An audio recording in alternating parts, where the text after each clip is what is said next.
Bismillahirrahmanirrahim. Assalamualaikum warahmatullahi wabarakatuh. Innal hamdalillah wassalatu wassalamu ala Rasulillah wa ala alihi wa ashabihi wa mawalah. Wala haula wala quwata illa billah, amma ba'du. Alhamdulillah, para bapak dan para ibu, kaum muslimin, para pemirsa rahimani wa rahimakumullah. Insyaallah kita melanjutkan pembahasan kita dari risalah Thabatu Salaf, Thabatu Aqidati Salaf wa Salamatuha Minat Taghayyurat. Kokohnya akidah salaf dan selamatnya akidah salaf dari berbagai macam perubahan-perubahan. Akidah salaf atau bermanhaj salaf adalah sebuah kewajiban, bukan sekedar pilihan, tapi pilihan satu-satunya yang wajib kita pilih. Karena bermanhaj salaf artinya meniti Islam yang hak, meniti Islam yang lurus. Karena Rasulullah SAW telah memberitakan berbagai macam akan munculnya berbagai macam firaq dhalah, akan munculnya berbagai macam kelompok-kelompok yang sesat, yang menyimpang dari warisan Rasulullah SAW. Dan Nabi telah menunjukkan adanya satu kelompok yang tetap akan eksis sampai hari kiamat kelak. Mereka adalah Ahlus Sunnah wal Jamaah, dikenal dengan nama-nama yang istilah para ulama memunculkan dengan istilah At-Taifah Al-Mansurah, istilah Ahlul Hadith, istilah Al-Firqatun Najiyah, istilah Ahlul Athar. Ini adalah semuanya istilah yang satu yang menunjukkan atau mengarahkan kepada mereka yang dalam beragama benar-benar berusaha untuk mengikuti Al-Quranul Karim dan Sunnah Nabi Sallallahu Alaihi Wasallam sebagaimana yang difahami oleh para sahabat Nabi radhiyallahu alaihim jami'an. Dan akidah salaf, akidah yang tidak pernah berubah dari awal mendapatkan warisan dari Nabi sampai sekarang. Pertanyaannya, bagaimana bisa sekokoh itu akidah salaf, bisa sekokoh itu, tidak berubah dari awal sampai akhir, dan para pemiliknya betul-betul mereka yaitu memiliki kekuatan yang dahsyat dalam mempertahankan akidah salaf ini.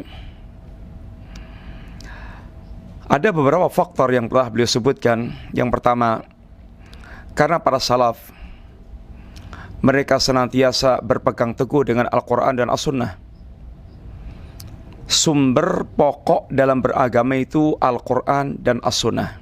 Ini yang pertama. Beda dengan Al-Bidah, beda dengan Al-Bid'ah, yang sumber sandaran utamanya adalah akal. Ada yang akal, ada yang perasaan, ada yang mimpi-mimpi, ada yang warisan-warisan yang dia dapatkan dari pendahulunya. Apakah Ahlul Bid'ah mereka tidak berdalil dengan Quran dan Sunnah? Iya, mereka terkadang-kadang mereka membawakan dalil-dalil pula, tapi itu dalil-dalil yang cocok dengan yang dia mau, sehingga asalnya bukan mengikuti dalil, tetapi asalnya mengikuti hawa nafsu. Oleh karena itulah para a'immah atau para ulama menamai Ahlul Bid'ah dengan istilah Ahlul Ahwa, Ahlul Hawa. Mereka yang mengekor kepada hawa nafsu. Mereka yang mengekor kepada hawa nafsu. Karena mereka dalam beragama itu telah memiliki draft, telah memiliki rancangan, telah memiliki yaitu bagaimana mestinya beragama itu dengan gambaran akal pikiran mereka. Lalu dalil-dalil itu dibawakan untuk membenarkan apa yang menjadi pikiran dia.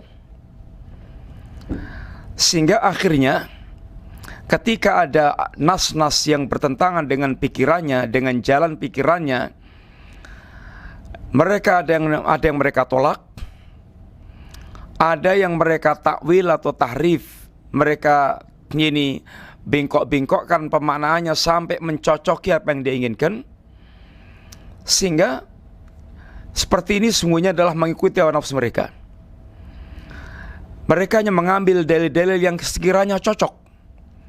Dalil-dalil yang tidak mereka anggap cocok maka disingkirkan, atau mereka tidak pernah bawa-bawakan. Ini adalah cara beragamanya ahlul ahwa. Beda dengan ahlus sunnah. Ahlus sunnah tidak memiliki derap pemikiran beragama kecuali setelah belajar Quran dan Sunnah, lalu mengikuti apa yang terkandung dalam Al-Quran dan Al-Sunnah. Sehingga beragama mengikuti apa yang Allah kehendaki dan Rasulnya kehendaki. Dan inilah yang diwariskan para ulama, seperti diantaranya perkataan Al-Imam Asy-Syafi'i rahimahullah ta'ala. Beliau mengatakan, amantu billah wa ma ja'anillah ala muradillah wa amantu bi rasulillah ala ja'a wa ma ja'an rasulullah sallam ala muradi rasulillah sallam. Aku beriman kepada Allah dan semua yang datang dari Allah sesuai dengan apa yang Allah kehendaki. Aku beriman kepada Rasulullah sallam sesuai dengan apa yang Rasulullah dan apa yang datang dari Nabi sesuai dengan kehendak Nabi. Sehingga cara berimannya itu mengikuti kehendak Allah dan kehendak Rasulnya. Ahlussunnah sangat berpegang teguh dengan Al-Quran dan As-Sunnah, sehingga tidak ada satu ayat pun yang disia-siakan. Semua ayat dalam Al-Quran dan semua nas dalam hadis adalah pegangannya dalam menjalani kehidupan beragama. Yang kedua, Ahlussunnah wal Jamaah itu sangat yakin seyakin-yakinnya bahwa Islam ini telah sempurna dan akidah ini bagian yang terpenting dalam agama ini, sehingga pemikiran yang ada pada Ahlussunnah itu, kalau urusan WC yang dianggap kecil dan remeh itu diatur sedemikian rupa, apalagi sesuatu yang paling mendasar, yang paling penting, yang paling pokok, yang paling menentukan, pasti sudah komplit dan sempurna, nggak butuh lagi mengambil kemana-mana. Ahlul bid'ah mengambil kemana-mana, merasa nggak cukup dengan apa yang diajarkan oleh Islam, sehingga mengambil filsafat-filsafat, mengambil dari mimpi-mimpi, mengambil dari ini omongan orang, kata orang, sehingga terkadang bicara akidah kata orang tanpa dalil, kata orang, kata bibiku, kata kakekku, kata ini temanku, membangun akidah dengan kata orang. Ahlussunnah tidak pernah. Ahlussunnah membangun akidah mereka dengan ini Al-Quran dan Sunnah, karena memang betul-betul pemikirannya Quran sudah komplit, sempurna, nggak perlu kemana-mana. Yang ketiga, Ahlussunnah itu sebagaimana manusia dengan kadar akalnya yang terbatas, ilmunya terbatas, itu sering potensi ikhtilaf. Tapi Ahlussunnah begitu ada perbedaan, ada ikhtilaf, itu semangat kembali kepada Quran dan Sunnah itu sangat tinggi. Didasari dengan keyakinan bahwa mengembalikan perselisihan kepada keputusan Quran dan Sunnah itu yang terbaik dan pasti akan ada jawabannya. Kenapa? Karena yang memerintahkan untuk kembali kepada Quran dan Sunnah adalah Allah Subhanahu wa Ta'ala sendiri. Yang artinya apabila seseorang itu dia punya perselisihan lalu kembali kepada Quran dan Sunnah, pasti ada jawabannya. Apabila tidak begitu, berarti perintah Allah untuk kembali kepada Quran dan Sunnah itu sia-sia. Lawang nggak dapat jawaban, ngapain kembali kepada Quran dan Sunnah? Itu berarti Islamnya tidak memiliki jawaban, Quran dan Sunnah nggak memiliki jawaban, sehingga perintah Allah menjadi sia-sia. Ahlussunnah nggak begitu, pikirannya pasti akan dapat jawabannya itu. Makanya selalu kembali kepada Quran dan Sunnah. Ahlul bid'ah enggak, kembalinya kepada masing-masing kelompok, ada yang tokoh pertokohan, ketokohan seseorang, pendapat, pemikiran, sehingga akhirnya tambah ruwet dan tambah banyak kelompok-kelompok yang ada. Apalagi sudah mengeklaim kelompoknya paling benar, maka pokoknya sudah, kalau sudah kelompok sudah enggak mau tahu tentang dalil, enggak mau tahu tentang dalil. Sehingga hizbiyah ini penyakit yang sangat betul-betul, yaitu merasuk pada sebagian besar ini umat Islam. Kalau sudah merasa kelompok A, sudah ini paling benar, nggak bisa keluar dari kelompoknya itu. Walaupun tanpa dalil, ini catatan terpenting di sini. Walaupun tanpa dalil, tapi pokoknya keputusan kelompok ini adalah segala-galanya. Yang keempat, Ahlus Sunnah wal Jamaah, yaitu kenapa mereka itu sangat kokoh dalam berakidah ini. Fitrah mereka lurus. Fitrah mereka lurus. Fitrah yang lurus itu fitrah yang belum rusak, belum dirusak oleh setan, belum dirusak oleh lingkungan. Dia masih betul-betul lurus, bagus. Dan ciri khas fitrah yang lurus itu fitrah yang tidak bertentangan dengan Quran dan Sunnah. Itu fitrah yang masih benar, masih lencang, sehingga mereka kokoh di dalam yang beragama. Yang kelima, akal mereka sehat. Ahlus Sunnah tahu persis akal itu sangat penting dan kedudukannya sangat tinggi dalam agama ini. Tapi akal itu sebagaimana makhluk, sebagaimana ini manusianya punya kelemahan. Akal kita ini bagian daripada kita. Dan kita ini semuanya serba ada keterbatasan.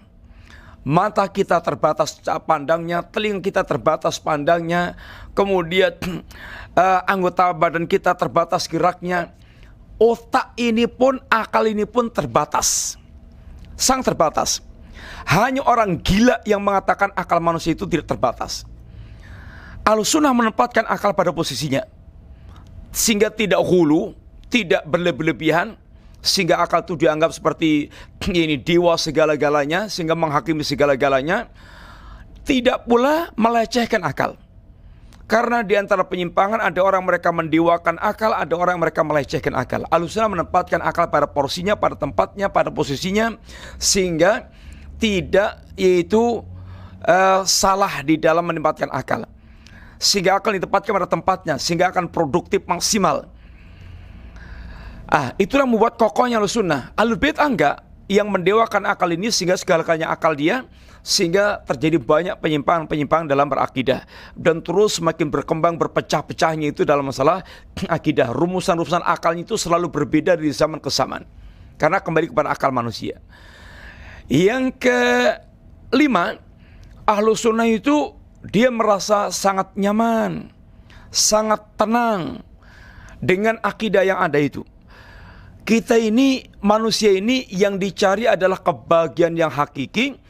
Dan kebahagiaan yang hakiki itu hanya akan didapatkan ketika hati itu betul-betul bergantungnya total hanya kepada Allah Ta'ala. Dan ini hanya dimiliki orang yang mereka betul-betul bisa meyakini agamanya dengan keyakinan yang benar. Orang yang tidak yakin dengan nas Quran, nas Sunnah, bagaimana dia akan bergantung kepada Allah dengan keyakinan yang sempurna? Nggak bisa.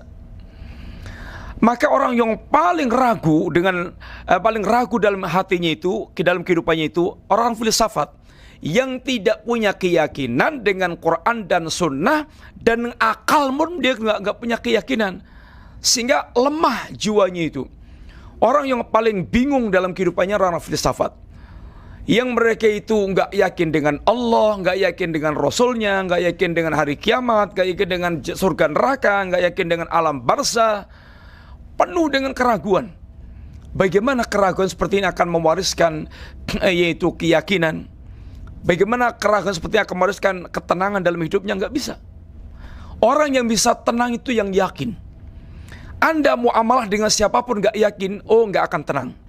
Ada muamalah utang piutang, lalu yang Anda hutang ini nggak meyakinkan, janji nggak meyakinkan, omongannya nggak meyakinkan, Anda nggak yakin orang tersebut, bagaimana Anda akan tenang melepaskan uang kepada orang tersebut? Anda pun nggak akan mantap dalam seperti ini. Anda punya ini muamalah dengan pemborong proyek, suruh bangun rumah, tapi Anda nggak yakin dia bisa menyelesaikan pekerjaan Anda. Anda nggak yakin dengan ilmunya, nggak yakin dengan keterampilannya, skillnya. Bagaimana Anda akan bisa tentrem? Nggak bisa. Tenang itu kalau kita menyerahkan kepada ini ahlinya, dan kita punya keyakinan dengan itu. Ahlus Sunnah itu dengan keakidahnya sangat yakin. Itu yang membuat tenang, nyaman, bahagia, sehingga tidak ada keraguan pada mereka. Sekarang kita lihat, kita sekarang masuk pada yang ke ini 7, yang ke-6. Yang ke-7. Ya, sekarang kita masuk yang ke-7. Yang ke-7, ini min asbabi thabatihim alal i'tiqadil haq irtibatuhum bi fahmi salafis salih. Yang ketujuh, di antara yang menyebabkan kokohnya akidah salaf itu apa? Di antara sebab-sebab keteguhan akidah salaf di atas al-haq ini, irtibatum bifahmi salafus saleh, keterikatan mereka dengan pemahaman salafus saleh. Yang salafus saleh itu siapa sih? As-sahabah wa man tabi'ahum bi ihsanin. Mereka adalah para sahabat dan orang-orang yang mengikuti para sahabat dengan cara yang baik. Itu adalah para salafus saleh.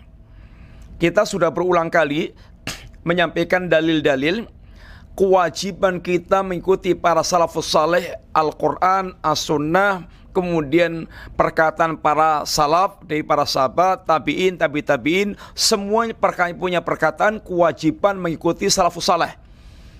Sehingga mengikuti manhaj ini bukan semata-mata pilihan, bukan semata-mata ini alternatif, tetapi sebuah kewajiban pokok yang harus kita pilih.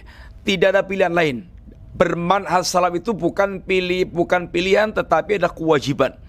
Dan telah banyak dalil-dalil yang kita dengar bagaimana Allah SWT, yang intinya bagaimana Allah SWT memuji para sahabat.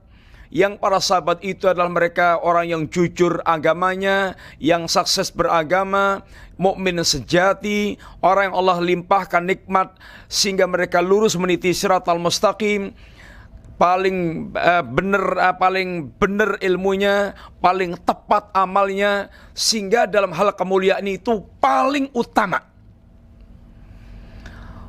Di dalam masalah agama itu puncaknya pelaksanaan agama. Puncaknya, sehingga hanya orang mereka mengikuti para sahabat yang memiliki kemuliaan yang akan bisa meraih kemuliaan yang hakiki. Ada orang yang menggambarkan bahwa beragama dengan mengikuti pemahaman para sahabat itu dianggapnya primitif. Dianggapnya mengajak kepada ini kemunduran. Kalau mengikuti para sahabat itu dalam perkara penemuan-penemuan dunia, yang dunia itu adalah yaitu riset, yaitu mengadakan penelitian, kemudian penemuan, kemudian terus penelitian, penemuan, uji coba. Ini dunia dibangun dengan pengalaman-pengalaman. Kalau mengikuti sahabat itu dalam perkara dunia seperti ini, memang itu arahnya mundur. Tapi kalau dalam urusan agama, puncaknya kebersihan ilmu dan amal, puncak kesempurnaan ilmu dan amal itu ada para sahabat Nabi yang langsung dibimbing Rasulullah SAW. Sehingga mengajak mengikuti para sahabat itu artinya mengajak untuk mengikuti yang terbaik dalam beragama. Mereka telah dipuji Allah, dipuji Rasulnya, dan juga telah sebagaimana para ulama mereka mengingatkan untuk betul-betul selalu mengikuti jalannya para sahabat. Fahum ma'al umuril mutaqaddimah yu'awwiluna fi fahmin nusus wa mirfati dalalatiha ala maja'ani sahabah wa man tabi'ahum bi ihsanin li'annal afhama qad yajnahu ba'daha wa qad yanharifu lakin man akhadha ad-dina ghaddan tariyan minan nabi sallallahu mubasharatan ma'a zakati fi qalbi zakai ma'a zakain fil qalbi wasihati fil aqli wa husni raghbati wa sidqi wa raghbatin wa sidqin man kana hadha sya'nu kana haqiqan bil ilmi was salamah wal hikmah. Beliau diantaranya mengatakan mereka ini para sahabat Nabi radhiyallahu jami'an itu ma'al umur al mutaqaddimah, bersama dengan segala perkara-perkara yang terdahulu, mereka itu di dalam memahami nas-nas, dalam memahami mengetahui dalil-dalil apa yang datang dari para sahabat Nabi dan yang mengikutinya dengan cara yang baik. Mereka itu senantiasa mengarahkan, para salaf ini senantiasa mengarahkan mengarahkan dalam memahami nas-nas, dalam memahami dalil-dalil, itu berdasarkan apa yang datang dari para sahabat Nabi dan mereka yang mengikuti para sahabat Nabi dengan cara yang baik. Para salaf itu mengarahkan pemahamannya ke situ. Mereka tidak pernah berpaling dari pemahaman para sahabat Nabi radhiyallahu anhum. Kenapa? Li'annal afham qad yajnah ba'dhuha wa qad yanharib. Karena pemahaman itu sebagian itu miring, sebagian itu menyimpang, sebagian doyong, sebagian itu malah ambruk, diametral, bertentangan. Pemahaman manusia begitu. Ada yang meleset, yang miring dari para sahabat, ada yang bahkan bertentangan diametral dengan para sahabat. Itu pemahaman manusia. Sehingga mengikuti pemahaman manusia, akan bisa menjadi 1000 cabang pemahaman. Antum lemparkan satu masalah, lalu minta pendapat kepada penduduk satu kelurahan saja. Akan bisa muncul pendapat penduduknya itu umpamanya 1000, pendapatnya 1500. Puyeng. Mereka dengan kadar akalnya, pemahamannya, niat hatinya, segala macamnya, bisa sering ceblung gak karuan pendapatnya itu. Maka kalau Anda maunya katakanlah maunya rapat DPR, bisa pendapatnya itu melebihi ini penduduk DPR-nya itu, kursi DPR-nya itu. Karena memang akal manusia itu bisa mengeluarkan pendapat macam-macam. Satu masalah dan setelah dipandang oleh sekian banyak orang, pemahamannya bisa tabrakan gak karuan itu. Bisa tabrakan gak karuan. Sehingga sampai bisa untuk memutuskan suatu perkara itu deadlock. Itu jalan buntu. Gak ada pemecahannya. Maka di sini butuhnya raf'ul khilaf. Pengangkat perbedaan. Pengangkat perbedaan. Para sahabat inilah yang Allah arahkan kita untuk mengarahkan ke sana. Untuk mengukur pemahaman yang terbaik, terbenar. Kenapa? Karena para sahabat itu lakin man akhadad din, tetapi kalau orang itu mengambil agama itu ghaddan tariyan minan dam Nabi sallam, mengambil dari sumber yang bersih, yang bening, yang jernih, mubasyaratan, itu langsung dari Nabi mengambilnya, disertai dengan ma'azakain fil qalbi, hatinya itu bersih, wasihatin fil akli, akalnya itu sehat, wa khusni rahbatin wasidkin, dengan semangat dan kejujuran yang jempolan. Kalau orang yang mengambil ilmu itu adalah orang seperti ini kualitasnya, maka mangkana hadza sya'nu kana haqiqan bil ilmi wassalama wal hikmah. Orang seperti ini betul-betul orang yang akan mendapatkan hakikat ilmu, keselamatan dan hikmah. Akan keluar dari sumber seperti ini bening, jernih. Bening, jernih. Mungkin para sahabat ibaratnya memang airnya itu hanya sekalen, tetapi jernih. Belakangan orang mungkin seperti sungai, pendapatnya itu banyak airnya, tapi kayak peceren. Ini kayak air keruh yang tidak bisa diambil kecuali sedikit. Tentu mengambil kepada yang seperti ini, yang jernih, bening, karena langsung mengambil dari Nabi. Yang mengambilnya itu disertai dengan sucinya hati, sehatnya akal, semangat yang lurus, yang bagus. Kalau kita bicara tentang kebersihan hati, nggak ada yang melebihi bersihnya hatinya para sahabat Nabi. Kalau mau bicara tentang sehatnya akal, nggak ada yang lebih sehat akalnya dibandingkan dengan para sahabat Nabi. Kalau mau bicara tentang niat baik dan kejujuran, nggak ada yang lebih baik niatnya jujur lebih daripada sahabat Nabi radhiyallahu anhum jami'an. Mereka orang yang terbaik. Orang terbaik. Walihada yartabitu ahlus sunnati wal jamaah ghayatal irtibat bi fahmi sahabah linusus wal adillah. Oleh karena itulah, disinilah benar-benar para ahlus sunnah wal jamaah kenceng dalam mengikatkan pemahamannya kepada para sahabat Nabi, karena mereka adalah ibaratnya saluran terbaik dalam itu penyampaian ilmu dan teladan di dalam masalah amal. Akan mendapatkan sumber yang jernih, yang bening. Yaqulu As-Sijzi rahimallahu taala fi kitabi Ar-Rad ala man ankara al-harfa wa saut. As-Sijzi rahimahullah ta'ala dalam kitabnya bantahan kepada orang mengingkari huruf dan suara, ketika mensifati Ahlussunnah wasifan ahlas sunnah, ketika mensifati Ahlussunnah begini, para Ahlussunnah itu ats-tsabituna ala i'tiqadi ma naqalahu ilaihim as-salafus salih rahimahullah ta'ala anir rasuli sallallahu alaihi wasallam aw an ashabi radhiyallahu anhum fima lam yasbut fi nassun fil kitab wala ani rasul sallam li'annahum radhiyallahu anhum a'immatun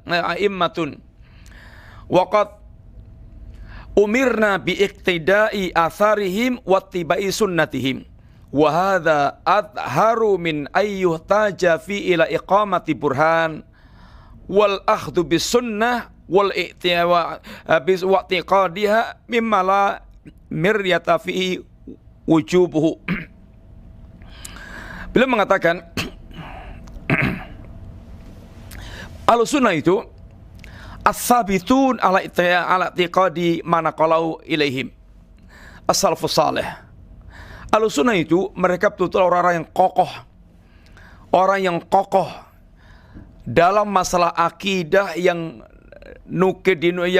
dinukilkan kepada mereka dari salafus salih. Yang salafus salih menukilkan di para sahabat dari Rasulullah SAW atau dari para sahabat Nabi radhiyallahu anhum. Fima lam yasbut fihi nasun fil kitab, dalam perkara yang tidak ada nas dalam kitab dan juga dari Rasulullah SAW, maka mereka menisbatkan kepada salafus salih. Dalam perkara yang tidak ada nasnya dari Nabi dan para sahabat, maka salafus salih menisbatkan kepada para sahabat Nabi li'annahum radhiyallahu anhum a'immah, karena para sahabat itu atau para sahabat itu mereka adalah orang-orang yang Allah ridhai dan mereka sebagai imam-imam dalam agama ini. Kita diperintahkan oleh Allah untuk mengikuti para sahabat, untuk mengikuti asar jejak mereka, untuk mengikuti sunnah mereka.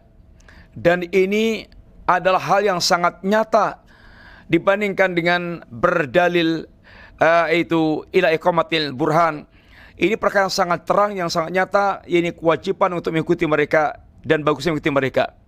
Wal akhdhu bis sunnah wa i'tiqadiha mimma la miryata fi wujubuhu.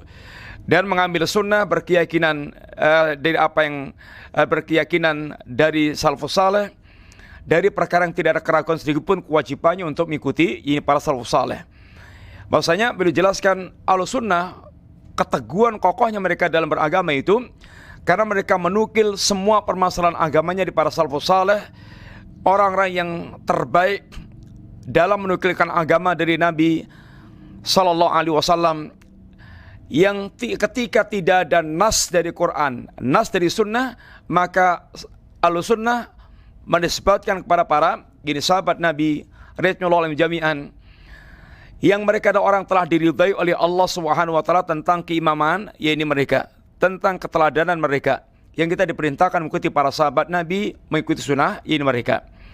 Kemudian Syekhul Islam mengatakan begini, wala tajidu imaman fil ilmi wad din, tidak akan kau dapatkan ini imaman, imam dalam masalah ilmu dan agama. Tidak akan kau dapatkan seorang imam dalam hal ilmu dan agama.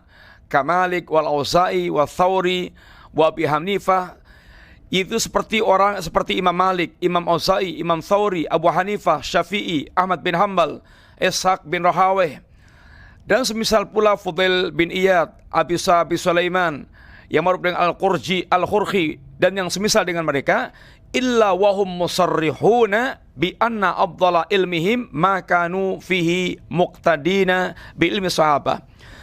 Kecuali semua imam-imam agama ini, orang yang mereka terkenal dengan keimamannya dalam masalah agama ini, mereka ini dengan terang-terangan menegaskan bahwa ilmu yang paling utama adalah ilmu yang mereka meniti ilmunya para sahabat. Ilmu yang disebutnya dengan meniti ilmunya para sahabat. Sehingga ilmu yang terambil dari para sahabat Nabi radhiyallahu anhum jami'an.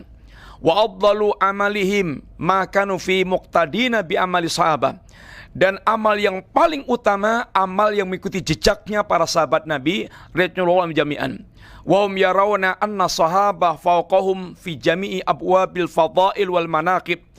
Dan Ahlussunnah memandang bahwa para sahabat Nabi itu orang yang terdepan, yang paling tinggi, yang paling depan dalam segala bab keutamaan dan kemuliaan.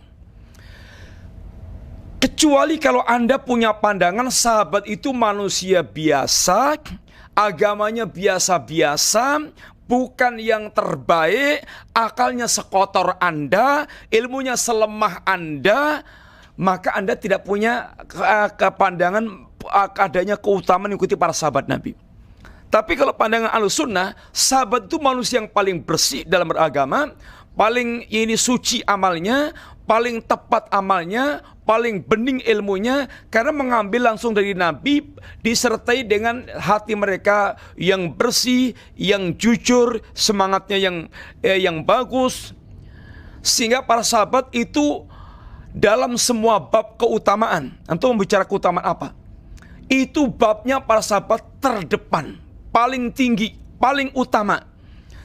Sehingga wajar Ahlussunnah itu mengikatkan segala agamanya kepada mereka.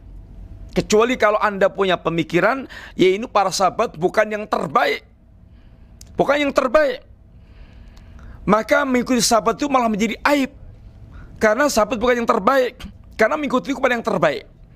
Ahlussunnah dalam hal ini meyakini sahabat itu orang yang paling bersih, paling suci, paling baik, paling utama. Dalam bab segala keutamaan para sahabat itu terdepan. Maka wajar Ahlussunnah selalu mengikatkan diri kepada para sahabat Nabi radhiyallahu anhum jami'an. Dan tentu orang yang punya keyakinan sahabat bukan paling utama dalam bab keutamaan segala macam keutamaan, ini sesat, bertentangan dengan Quran dan Sunnah. Di sana ada Khawarij, ada Rafidhah, ada Sufi, ada Mu'tazilah, ada Jahmiyah. Apakah Anda akan mengatakan Jahmiyah lebih utama dari sahabat, Mu'tazilah lebih utama dari sahabat, Sufi lebih utama dari sahabat? Oh, sesat kalau pemikiran seperti itu. Maka Ahlussunnah nggak pernah menisbatkan kecuali kepada para sahabat dalam masalah agama, dan menisbatkan pada mereka itu yang paling utama. Berkata Al-Juri rahimahullah ta'ala dalam kitabnya Asy-Syariah, beliau mengatakan, alamatu man aradallahu izzan man aradallahu azza wa jalla bi khairan, di antara alamat bahwa Allah mengendaki kebaikan bagi seseorang adalah suluku hadhit tariq. Alamatnya mereka ini berjalan di atas jalannya para sahabat, di atas jalan yang lurus, yaitu kitabullah azza wa jalla wa sunana Rasulillah sallallahu wa sunanu Rasulullah, yaitu jalannya para sahabat itu apa? Kitabullah dan sunnah-sunnah nabinya. Wa sunanu ashabihi radhiyallahu anhum, dan sunnah-sunnahnya para sahabat Nabi radhiyallahu anhum, wa man tabi'ahum bi ihsanin rahmatullah ta'ala alaihim. Dan orang yang mengikuti para sahabat dengan cara yang terbaik, semoga rahmat Allah atas mereka semuanya. Wa ma kana alaihi a'immatul muslimin fi kulli baladin ila akhiri ma kana minal ulama. Dan tidak ada seorang imam-imam muslimin, seorang ulama di kalangan kaum muslimin dari zaman dulu sampai akhir zaman, seperti Al-Auza'i, Sufyan Ats-Tsauri, Imam Malik bin Anas, kemudian Imam Syafi'i, Imam Ahmad bin Hanbal, Al-Qasim ibni Salam, wa man kana ala misli tariqatihim, dan seorang yang semisal mereka yang berjalan di atas jalan mereka. Mujanabatu kulli madhabin la yadhabu ilaihi haula'il ulama. Mereka ini tidak ada yang menjauh, para salaf ini, para imam ini, mereka menjauhi segala madhab yang tidak bermadhab kepada para sahabat Nabi ridwanullah alaihim jami'an. Para ulama-ulama tersebut, mereka ini yaitu selalu menjauh dari mereka yang tidak bermadzhab dengan mazhabnya para sahabat. Sehingga di antara alamat kebaikan seorang itu ketika orang itu Allah perjalankan di atas jalan yang mengikuti jalannya para sahabat. Intinya begitu. Dan mereka menjauhi dari segala mazhab yang menjauhi mazhabnya para ulama yang berjalan di atas jalannya para sahabat. Ini alamat kebaikan. Artinya alamat keburukan itu apabila mereka itu menjauhi manhajnya para ulama yang mengikuti jalannya para sahabat. Sehingga nyempal, jadilah aliran-aliran yang nyempal. Aliran-aliran sempalan, yaitu menyempal dari jalannya para sahabat Nabi ridwanullah alaihim jami'an. Berkata Ibnu Qutaibah, beliau mengatakan rahimahullah ta'ala, walau aradana rahimakallah an nantakila an ashabil hadith wa narghabu anhum ila ashabil kalam wa narghabu fihim la kharajna min ijtima'in ila tashattut wa an nidhamin ila tafarruq wa an unsin ila wahshatin wa an ittifaqi ila ikhtilaf.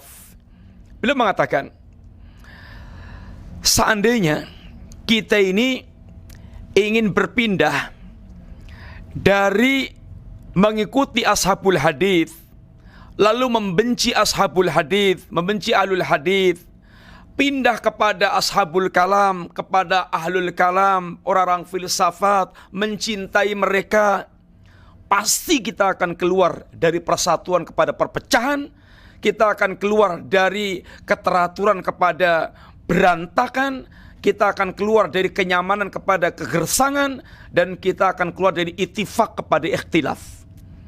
Artinya akan terjun ke perkara-perkara yang buruk sebagaimana yang ada di tengah-tengah kehidupan kita. Mengikuti ahlul hadith, mengikuti jalan mereka, itu adalah jalan yang lurus. Akan membuat mereka bersatu di atas kebenaran, akan membuat mereka teratur dalam beragama, membuat mereka nyaman dalam beribadah kepada Allah Ta'ala. Ini yang telah ditegaskan oleh Allah Ta'ala, yang para ulama bimbingan kepada kita. Wa hadha yuwaddihu annahu la yumkin ay yakuna tsabat illa birtibati tam bi fahmi salafus salih rahimallahu taala. Oleh karena itulah ini semuanya menjelaskan kepada kita bahwa tidak akan mungkin seorang itu kokoh akidahnya secara sempurna kecuali dengan mengikuti pemahaman salafus salih yang Allah telah bicara tentang mereka. Wa may yushaqiqir rasula min ba'di ma tabayyana lahul huda wa yattabi' ghayra sabilil mu'minin nuwallihi ma tawalla wa nuslihi jahannam wa sa'at masira. Barang siapa yang menduraki Rasul setelah jelas baginya petunjuk dan mengikuti selain jalannya mukminin, akan kami palingkan kepada mereka berpaling, akan kami lemparkan mereka ke jahanam, dan jahanam sejelek-jelek tempat kembali. Ayat ini telah kita sering sampaikan bahwa Allah Subhanahu wa taala menggandengkan antara menyelisih Rasul dengan mengikuti selain jalannya mukminin. Artinya, orang yang mendurhakai Rasul pasti akan menyelisih jalannya kaum mukminin. Orang yang mengikuti Rasul pasti akan mengikuti jalannya para sahabat. Dan tidak benar atau klaim yang palsu kalau dia mengatakan mengikuti jalannya sahabat, tapi mengikuti jalannya Rasul, tapi tidak mengikuti jalannya para sahabat. Tidak akan terbukti. Pasti klaim yang keliru. Sebagaimana orang mengklaim saya mengikuti Quran tapi nggak mengikuti sunnah, pasti dusta, klaimnya dusta. Kenapa? Quran sendiri yang memerintahkan untuk mengikuti as-sunnah. Sebenarnya juga saya cukup mengikuti sunnah, nggak mengikuti jalannya para sahabat, pasti dusta. Karena yang memerintahkan mengikuti jalannya para sahabat adalah Nabi itu sendiri. Demikian poin yang keenam ini, bahwa kenapa akidah salaf itu kokoh, kuat, hebat, ini betul-betul tidak goyah, kemudian tidak berubah-ubah, karena mereka mengikatkan dengan pemahaman para salaf. Beda dengan mereka yang mengikatkan dengan pemahaman orang per orang, kelompok, tokoh tertentu. Maka mereka terus akan dipermainkan dengan perkembangan akal mereka, hawa nafsu mereka, keinginan mereka, dan mereka terus berkembang dengan pemikiran-pemikirannya. Maka akan maut, akidahnya itu nggak akan kokoh sebagaimana para salaf. Tidak ada orang bicara sekokoh, seteguh, sejelas, seterang, segamblang Ahlus Sunnah ketika bicara agama dengan dalil-dalil yang sangat tegas dan tidak mencela-menceli dalam beragama. Demikian, semoga manfaat sekalian. Ada pertanyaan? Ada, Ustaz. Bismillahirrahmanirrahim. Afwan Ustaz, sebetulnya ahlul bid'ah ini atau kebenaran mazhab salaf tapi tidak mau menerima, atau memang dari awal mereka ini dari dasarnya memang jahil? Bagaimana? Apa sebetulnya ahlul bid'ah ini tahu kebenaran mazhab salaf tapi tidak mau menerima, atau memang dari awal mereka ini dari dasarnya memang jahil? Ya, orang yang mereka tenggelam dalam bid'ah itu ya macam-macam. Orang yang mereka tenggelam dalam bid'ah itu macam-macam. Ada yang mereka tingkatannya tokoh.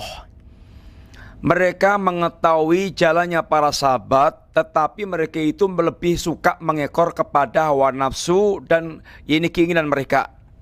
Ada yang sifatnya adalah tokoh yang tahu kebenaran dan mereka tidak mengikuti kebenaran, lebih mengikuti kepada kepuasan hawa nafsu. Ada yang tingkatannya awam. Tingkatannya awam itu yaitu orang yang mereka beragama, lingkungannya yang dilihat ahlul bid'ah, kemudian mereka tinggal taklid dengan ahlul bid'ah karena belum ketemu dengan orang menerangkan tentang sunnah. Sehingga ada yang sifatnya tokoh, yang memang keras kepala, yang mereka mengikuti hawa nafsu, yang mereka menutup jalan-jalan kebenaran. Ada yang sifatnya mereka adalah orang awam, karena yang dilihat lingkungannya adalah lingkungan ahlul bid'ah, sehingga mereka sebagai pengekor taklid saja dengan bid'ah-bid'ah yang ada di lingkungannya itu. Macam-macam tingkatan itu. Wallahu a'lam bishawab. Ustaz, cuma ada satu pertanyaan, Ustaz. Ya, semoga manfaat. Ada. Ada masuk dari YouTube Surabaya Mengaji. Izin bertanya, Ustaz, apakah orang-orang yang menyeru syariah dan khilafah itu termasuk Ahlus Sunnah wal Jamaah juga? Orang menyuruh kepada khilafah, kalau kemudian bicara tentang kelompok ini, maka para ulama telah berbicara tentang kelompok tersebut. Penyimpangan-penyimpangannya di mana saja. Kalau bicara tentang diantara minta maaf, ini yang terdengar, yaitu di tengah-tengah kita Hizbut Tahrir. Hizbut Tahrir diantaranya penyimpangannya itu tidak menjadikan hadis ahad sebagai landasan akidah. Dan ini merembet penyimpangannya kemana-mana. Dan mereka akhirnya tidak pula fokus dengan masalah akidah. Adanya khilafah, dan ini menyelisih dakwahnya Nabi, menyelisih dakwahnya para Nabi dan para Rasul, dakwahnya para salafus saleh. Mereka memiliki manhaj pemikiran tersendiri dalam beragama yang tidak mengikuti jalannya para ulama ahlul hadis, ulama ahlus sunnah wal jamaah. Wallahu a'lam bishawab. Cukup, semoga manfaat untuk sekalian. Wassallallahu ala nabiyyina Muhammadin wa ala alihi washabihi wasallam. Assalamualaikum warahmatullahi wabarakatuh.